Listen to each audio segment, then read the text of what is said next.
ছিল, অনেক ছেলে মেয়ে ছিল, সবকিছু তার ছিল, কোনো কিছু অভাব ছিল না।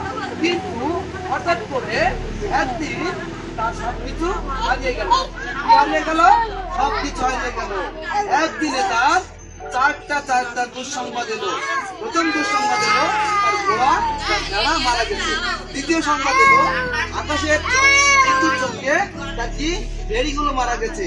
তারপরে সংবাদ আসলো ডাকাতরা এসে তার গাভীগুলো চুরি করে নিয়ে গেল। আরেকটা আমি পাপী, আমার পাপ ক্ষমা করো। আমি বিশ্বাস করি তুমি আমার পাপের জন্য মরেছো, আবার 3 দিনের দিন জীবিত হয়েছো। এখনই আমার হৃদয়ে আসো। এই প্রার্থনা যিশু নামে চাই, আমেন। ধন্যবাদ। আকাশের নিচে এবং মনুষ্যদের মধ্যে আর কোন নামদত্ত নাই ঈসা নবী ছাড়া, যার মধ্য দিয়ে আমরা পরিত্রাণ পেতে পারি। আর সত্যি এই সুখবর আমাদের মানব জাতির জন্য। ঈসা নবী যখন এসেছিল নির্দিষ্ট কোন সম্প্রদায়, আর রেডি, ঈসা নবী যখন এসেছিল নির্দিষ্ট কোন সম্প্রদায়, নির্দিষ্ট কোন জাতি গোষ্ঠী, নির্দিষ্ট কোন দেশের জন্য আসেছিল না। ঈসা নবী এসেছিল সমস্ত বিশ্বের গোটা মানব জাতির পাপের ক্ষমা দেওয়ার জন্য। আর মাহমুদ আল্লাহ এই ঈসা নবীর মধ্য দিয়ে এমন এমন মুজিজা দান করেছে যা অন্য কোন নবীদের মনে, অন্য কোন অবতারের মনে, অন্য কোন ভাববাদীর মনে নেই। দুঃখিত, ক্ষমা করবেন, আমি কাউকে ছোট করছি না, কিন্তু আমি আপনাদেরকে আহ্বান করব আজকে এই গল্পের মধ্য দিয়ে মাহমুদ আল্লাহ গড ঈশ্বর যেন আমাদের এই শিক্ষা, এই জ্ঞান দিন যে সত্যি আমরা সকলেই পুণ্যবান নই, আমরা সকলেই আমাদের পাপের ক্ষমা আমরা নিজেরা পেতে পারি না। নিশ্চয়ই আল্লাহ দ্বারা প্রেরিত কোনো দূত বা রাসূল বা নবী আমাদের জীবনকে কি করবে, সেই দিকে নিয়ে যাবে। তো আমি আপনাদেরকে অনুরোধ করব যেন আমরা সত্যি বিশ্বাস করি ঈসা নবী আল্লাহর পুত্র, এবং ঈসা নবী হাতে সমস্ত কর্তৃত্বের ভার দেওয়া আছে। Are you ready?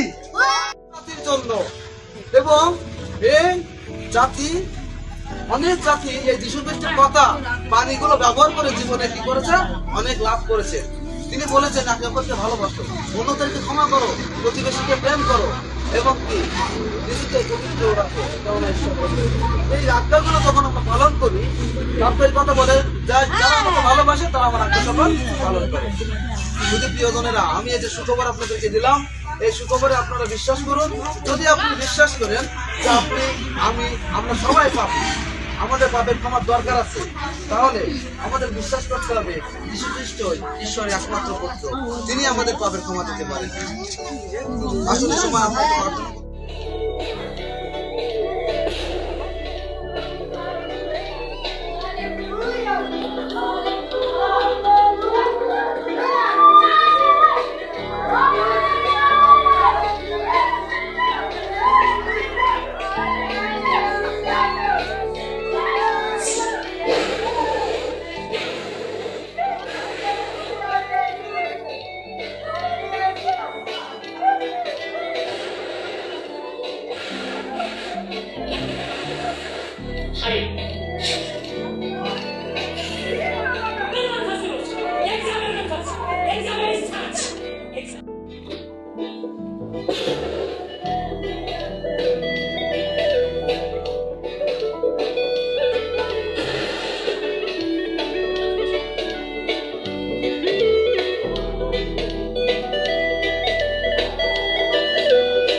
Come ne sai che